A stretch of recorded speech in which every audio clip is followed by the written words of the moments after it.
ce Big Bang un peu personnel de ma vie. Je suis venu pour faire le Vendée. Les surfs qu'on peut faire sur nos bateaux, ce sont toujours des moments magiques, c'est ça qu'on va chercher. Là, c'est très émouvant de voir tous ces visages avec Jean-Marc Labou, mon préparateur mental. On s'est dit, il ne faut absolument pas que l'émotion te déborde et tous les regards de ces gens, tu vas les transformer en positifs. C'est sûr que moi, le matin du départ, j'ai un petit déjeuner avec 600 personnes, les sponsors, la famille, les proches, les clients.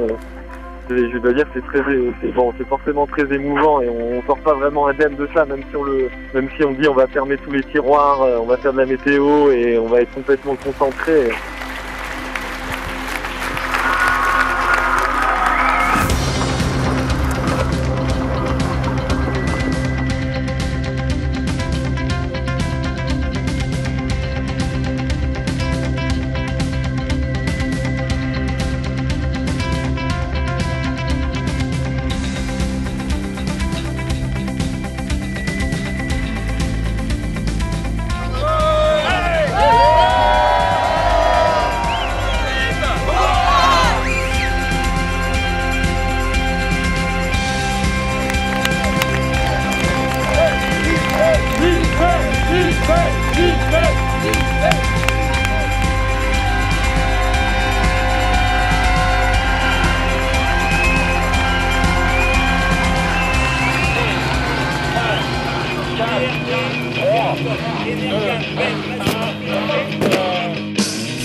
J'ai réussi à me dormir, mais les premiers jours j'ai vraiment tout donné et un peu trop, voilà, c'est pas facile de bien réguler. Mais je suis quelqu'un qui est sur le long terme, il y a une très forte vitesse de la tête de course, donc c'est pas tous les jours facile. Ouais. On fait route maintenant vers le poteau noir, la plus directe possible.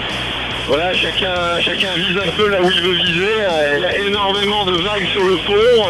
La visée est très, très puissant et c'est plaisant.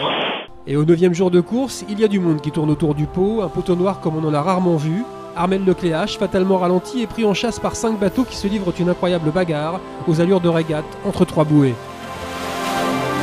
On va voir, quelle horreur. C'est hyper dur. Avec des grains jusqu'à 35 nœuds, c'est une superbe lutte vraiment dans une mer formée, voir les bateaux comme ça se brûler quelque part, c'est vraiment très très beau. Ouais.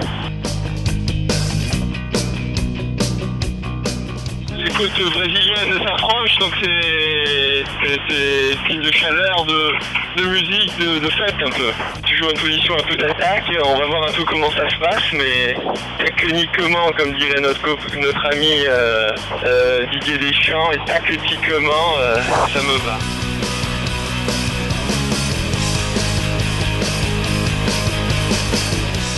Déjà 2 semaines de course, et ça bat son plein. Là-bas, Armel Lecléache, juste un peu derrière à mon vent, on a François Gabard avec Massif. Et voilà. Et pour la peine, écoutez, je vais m'offrir un petit moelleux au chocolat. Bonne maman. Bon ça. Ciel bleu, une mer bleu marine et voilà, écoute, c'est sympa. C'est le début du Brésil et puis je m'étais plutôt positionné pour une stratégie un peu ouest. Elle m'a semblé intéressante à un moment, je l'ai prise, on va voir ce que ça va donner, ça vaut le coup d'être tenté de toute façon. Ouais.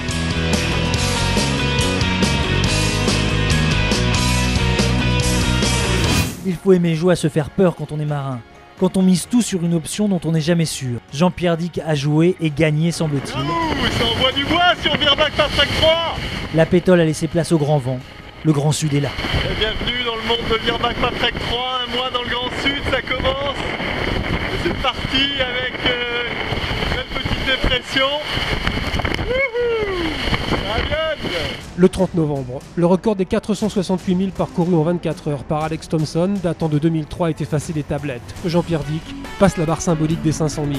502 000, soit 930 km avalés en une journée, propulsés par la seule force du vent. Joli bruit, voilà, 24 heures sur 24, c'est ce qu'on entend, des hurlements, des vagues, une atmosphère assez particulière.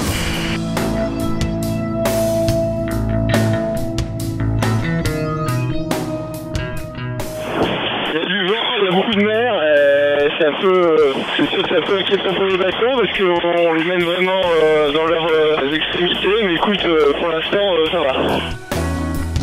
Au bout d'une semaine d'Indiens, on est encore groupés, on a encore tous plutôt envie de se battre.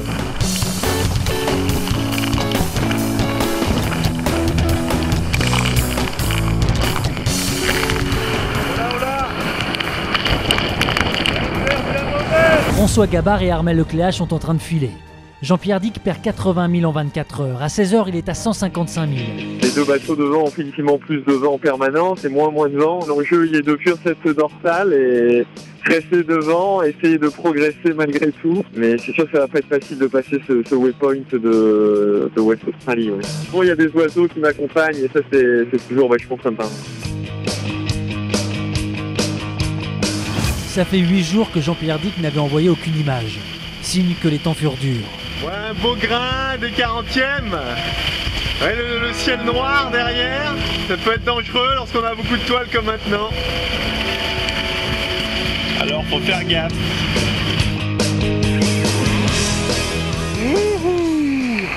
Hard. C'est dur. Monter dans le mât, c'est pas mon truc.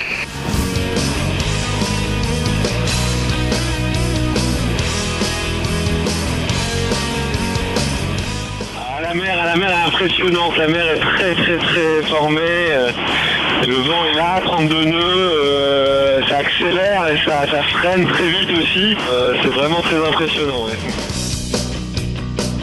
Voilà une ambiance bien sauvage ici dans les 40e pour fêter de très bonnes fêtes. Bonne fête de Noël, bon premier de l'an. C'est la fête, Noël, bonne fête à tous. Sur Beerback Patrack 3, c'est un grand menu avec foie gras bien sûr.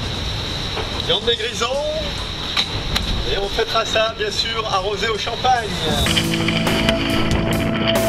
Deuxième montée dans le mât, ça bouge trop ici. Regardez ce mât là, incroyable. Trop dangereux, je redescends. Les choses ont changé parce que là je pense que nos amis Gabard et Lecléache là, je pense que ils vont vraiment bien ralentir et je vais pouvoir revenir de façon assez conséquente dans les jours qui viennent. Ça c'est pour moi une bonne nouvelle. C'est dur hein, parce que la vie pendant quasiment un mois dans son bateau, c'est l'humidité, l'eau est partout, je souffre souvent des pieds parce qu'ils sont toujours dans un milieu soit dans des bocs, on n'arrive jamais à vraiment soigner vraiment ses pieds. Belle et longue année 2013, que tous vos projets deviennent réalité. Et comme ici avec mes 12 camarades de jeu dans le Grand Sud, éclatez-vous bien.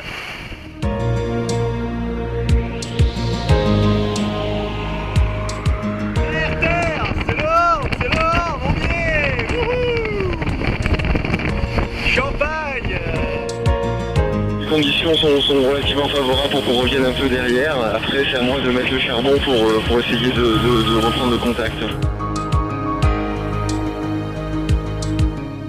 Ici, on est en haut. Et effectivement, ça fait haut.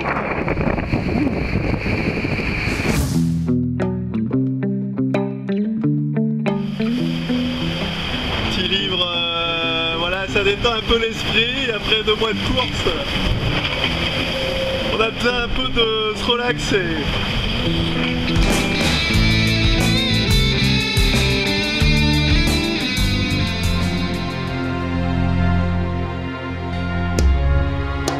C'était un lundi noir, 2h30 du matin, l'essai principal du bateau, celui qui tient le mât, c'est celui qui offre la sécurité au mât, était donc vacant, donc j'ai été obligé d'abattre, et c'était incroyable, avec toute une journée pour essayer de remettre tout ça en place. Je suis à peu près arrivé à faire quelque chose de satisfaisant, voilà, maintenant repartir. Jean-Pierre Dick a laissé la 3e place au profit d'Alex Thompson, qui a pris une option tout à l'ouest, touché plein de vent, mais jusqu'à quand? c'est vrai qu'on peut noter la belle progression d'Alex qui est passé derrière à la dépression lui et qui part en portant, donc a priori une très belle option et voilà, ça va relancer un peu le jeu comme on dit. J'aime la bagarre, donc il va en falloir. Effectivement, entre l'attaque pure pour les deux premiers, ce qui va évidemment être le plus difficile, Armel sera le plus à m'apporter certainement, et puis un peu conservateur derrière. Préparation de l'été, consolidation, ça me permet de remonter dans les alizés de nord-est, et puis aussi déblocage de la drisse de tête qui était bloquée depuis le Pacifique. Donc deux bonnes choses qui vont permettre de terminer la route en plus de quiétude et surtout sauvegarder potentiellement mieux ma 3e place. Bye bye. Passage de l'équateur le 17 janvier. On y est presque. Voilà une belle aventure. Bam! Nous sommes dans l'hémisphère nord. Voilà, c'est un moment un peu original, mais en tout cas toujours magique. Tant que la ligne n'est pas franchie, tout peut arriver. Juste derrière eux au classement, Jean-Pierre Dick en sait quelque chose. Tout d'un coup, un bruit sec. Heureusement, j'étais entre l'intérieur et l'extérieur. Il y avait eu plusieurs grains. Là, c'était un nouveau grain qui arrivait. Le bateau s'est couché. En une seconde, j'ai compris que la quille avait cédé. Effectivement, un bruit très fort. Le bateau est un peu une savonnette peu chavirée. Donc soit je continue jusqu'à Sabdolan en maniant le bateau avec prudence, faisant bien attention bien sûr aux dépressions de l'Atlantique Nord, soit j'abandonne ma 3e place ici aux Açores. Dans 2 jours, pas une décision facile je peux vous dire. Ça serait sympa de venir forcément au Sabdolan terminer la course, mais voilà, je ne veux pas prendre de risque ni pour le bateau ni pour moi. Passé 3e au classement de ce matin, Alex Thomson a incurvé sa trajectoire pour surveiller le skipper de Virbac-Paprec en prévision d'un fort coup de vent. Un geste salué par le Niçois. C'est vraiment un acte de courage quelque part parce qu'il s'est dérouté, c'est pas facile, il est dans sa course aussi. Et comme j'ai envoyé une petite photo pour lui dire que j'étais très fier de lui. Il y a du vent, il y a des vagues, et ça c'est un bon test pour le bateau, pour voir comment il réagit dans la mer. Et regardez comment ça se passe, une lampe blanche à voile, le test est passé, ça marche bien, le bateau reste bien droit, on fonce vers le Portugal. Là-bas on verra si on continue. Ciao. Au moindre souffle d'air, je peux me coucher sur l'eau, donc bon. J'ai une philosophie un peu différente de voile. C'est sûr que je ronge un peu mon frein dans mon bateau là, mais c'est la vie. Mon vœu c'est d'arriver. Maintenant, l'équation n'est pas facile. La décision que j'ai prise, c'est de m'arrêter dans un mouillage sur la côte espagnole, là, ça s'appelle Saint-Cyprian. Je vais attendre que le coup de vent en France passe, quoi. Hein. Journée assez ventée aujourd'hui. À bientôt. Bye bye Saint-Cyprian et son port industriel, merci pour l'abri. Et maintenant, en route pour les sables. Plus que 290 000 et c'est la quille. Wouhou!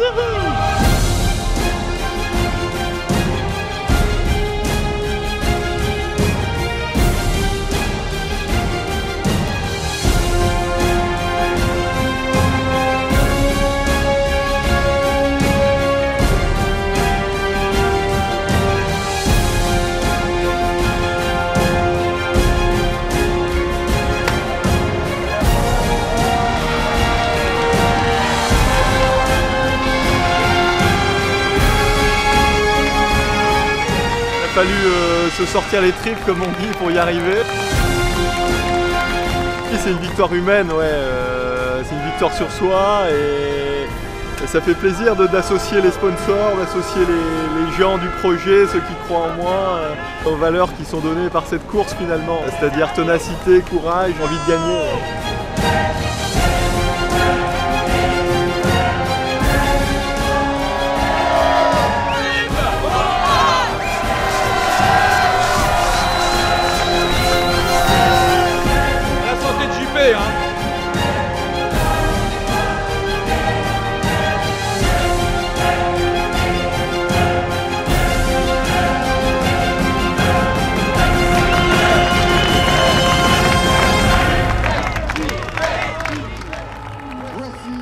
Ouais, il y a une transition incroyable et le sentiment le plus fort qui m'anime aujourd'hui, c'est la fierté d'avoir ramené mon bateau, mon Virbac Paprec 3 ici sur la ligne, parce que c'était pas joué d'avance. Ce sont des moments incroyables, ceux que j'ai vécus, et c'est cette course qui le permet, et c'est ce public aussi, ce suivi qui vous pousse. Qui est magique. C'est vraiment une superbe course, parce que s'il n'y a pas la régate, il y a l'aventure et il y a le fait de devoir se défoncer pour arriver ici au sable et voir tous ces visages. C'est la récompense ultime. Ça, c'est la récompense.